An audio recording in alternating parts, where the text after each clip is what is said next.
Anda masih menyaksikan Sapa Malang bersama saya Nadifa Rahman dan juga Kompol Danang. Kita ngobrol banyak tadi ya, persiapannya ternyata kompleks juga karena perlu kolaborasi juga, apalagi Kota Batu ini kota wisata. Tadi juga sudah ada pelayanan-pelayanan apa tadi Pak, Polpar ya, begitu ya, yang sudah dipersiapkan. Nah, ini juga menjadi hal yang penting karena tadi juga Bapak ini menyampaikan akan ada alternatif, jalur-jalur alternatif. Nah, jalur alternatif ini apakah fasilitasnya ini sudah dibilang baik atau bagaimana Pak? Kalau misalnya orang kalau mikirnya jalur alternatif ini kan kayaknya lebih ini deh lebih serem deh jalannya atau kayak gimana kayak gitu. Nah, itu apakah sudah ada persiapan?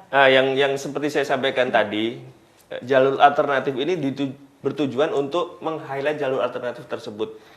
Karena yang saya sampaikan di segmen sebelumnya, kita mau membuat experience dari pengguna jalur alternatif ini experience yang positif. Ya kan?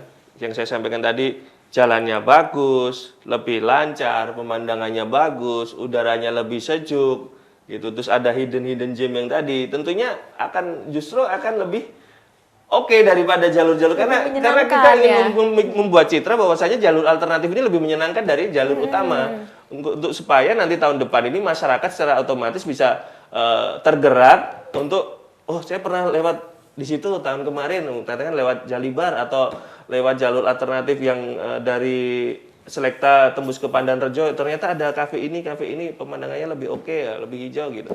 Nah, jadi tahun depan tentunya dia akan cerita dong ke teman-temannya dong.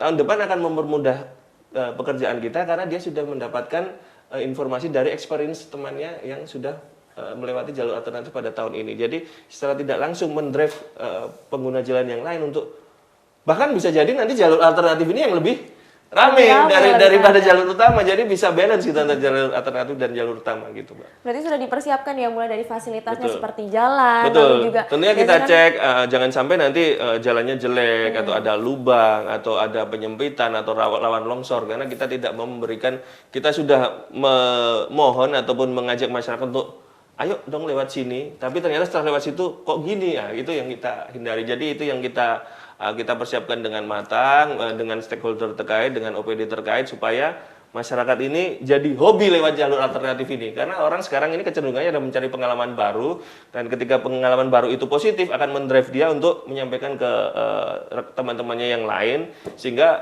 orang lain akan tergerak untuk mencoba jalur alternatif itu di kesempatan-kesempatan wisata selanjutnya. Oke, berarti bagi Anda ini ya saudara yang ingin ke Kota Batu nanti jangan khawatir ya kalau lewat jalur alternatif karena sudah aman jalannya dan juga ada beberapa titik-titik pos pengamanan begitu ya. Nah, kalau pos pengamanan ini kira-kira ada berapa Pak? Kalau di Kota Batu ini ada berapa? Kalau dari untuk pos pengamanan sendiri ada 5 lokasi yang sudah kita siapkan dan 1 pos pelayanan.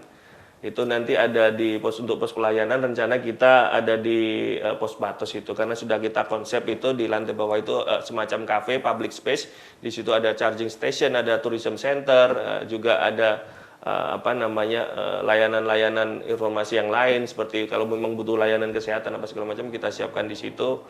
Nah, dan juga kita pilih spot itu karena spot itu adalah titik temu dari beberapa jalur utama sehingga masyarakat akan mudah untuk menemukan lokasi tersebut. Intinya kita mendekatkan layanan kepolisian ke masyarakat, jadi masyarakat nggak harus jauh ke kantor polisi, tapi ketika dia butuh layanan kepolisian, dia sepanjang jalan ada pos polisi atau ada pos pengamanan, ada pos pelayanan, dia bisa berhenti, dia bisa mendapatkan kebutuhan pelayanan kepolisian tersebut. Oke, baik. Pos pengamanan, pos pelayanan juga sudah dikerahkan begitu ya, itu mulai tanggal berapa? Mulai tanggal 23. Jadi H-1 itu sudah siap untuk posnya. Untuk personel mulai mengisi itu tanggal 23 dini hari 0001. Berarti saat operasi lilin itu ya tanggal 23. Betul. Nah, ini terakhir Bapak, tips dan pesan untuk masyarakat yang ingin berwisata ke Kota Batu. Karena kalau kita pikirkan Kota Batu banyak wisata terus kayaknya macet deh. Nah, tapi ingin berwisata. Nah, itu Bapak bisa disampaikan tips dan pesan untuk masyarakat yang ingin berlibur khususnya ke Kota Batu. Oke. Yang jelas untuk masyarakat yang ingin berlibur ke Kota Batu, yang pertama rencanakan liburan Anda dengan baik. Bagaimana cara merencanakan liburan dengan baik? Carilah informasi, gali informasi sebanyak-banyaknya terkait dengan rencana liburan Anda. Katakanlah Anda ingin ke objek wisata A. cari dulu informasi yang mendalam terkait objek wisata tersebut, kaitannya dengan mungkin harga tiket, kemudian jam-jam macet ataupun jam-jam padat atau apa namanya jalur-jalur yang bisa ditempuh untuk menghindari kemacetan, di planning dulu lah. Sehingga apa tujuan dari liburan ini bisa tercapai. Anda bisa mendapatkan pengalaman liburan di objek wisata yang Anda kehendaki dengan maksimal dan membahagiakan. Kemudian jangan tidak lupa persiapkan kendaraan yang Anda gunakan, karena mengingat ini adalah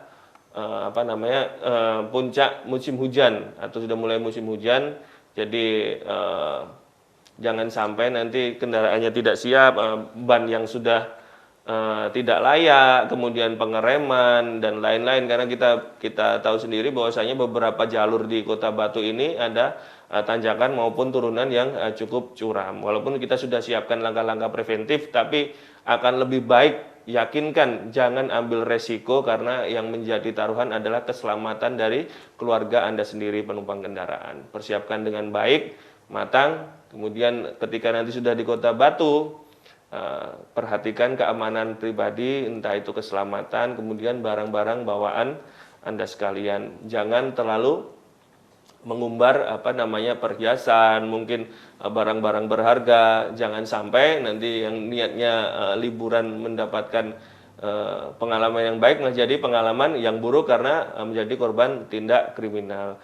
Saya ingatkan bahwasanya kejadian kriminal itu tidak terjadi begitu saja, tapi karena ada pelaku kriminal yang menganggap Anda sebagai target yang potensial, ya kan, tidak random. Jadi apa itu target yang potensial? Yang terlihat tidak peduli atau acuh tidak acuh terhadap pengamanan barang pribadinya atau barang berharganya. Nah, seperti demikian. Oke, berarti potensi cuaca juga ya ternyata mempengaruhi arus lalu lintas. Begitu. Nah, begitu ya saudara, berbagai persiapan pengamanan juga sudah dilakukan oleh Polres Batu dan juga berkoordinasi dengan pihak-pihak terkait agar libur panjang Nataru ini berjalan dengan aman. Nah, bagi Anda yang berencana untuk berwisata ke Kota Batu, jangan lupa untuk menjaga kesehatan dan juga selalu patuhi peraturan-peraturan yang ada agar liburan Anda berjalan menyenangkan, aman, nyaman dan juga kondusif. Begitu ya, karena tujuan kita liburan kan untuk mencari happy, iya, menyenangkan, dan juga tujuannya memang kembali jadi liburan ke rumah, pun nggak boleh sembarangan, harus terencana dengan baik. Kembali ke rumah dengan aman, begitu ya, dengan selamat, begitu saudara. Nah, terima kasih ya Bapak Kompol Danang, Wakapolres Batu sudah hadir menyempatkan waktunya di studio Kompas TV Malang. Kita ngobrol bahas Nataru ini ya, begitu ya. Terima kasih, semoga sukses selalu dan juga semoga lancar ya untuk operasi lilin dan sampai nanti tahun baru, gitu ya. Ya, itu tadi saudara perbincangan kita, diskusi kita juga menutup Sapa Malang edisi hari ini. Saya Nadifa Rahma beserta kru yang bertugas pamit undur diri dari hadapan Anda. Selalu saksikan Sapa Malang di Kompas TV, independen terpercaya. Selamat berlibur dan sampai jumpa.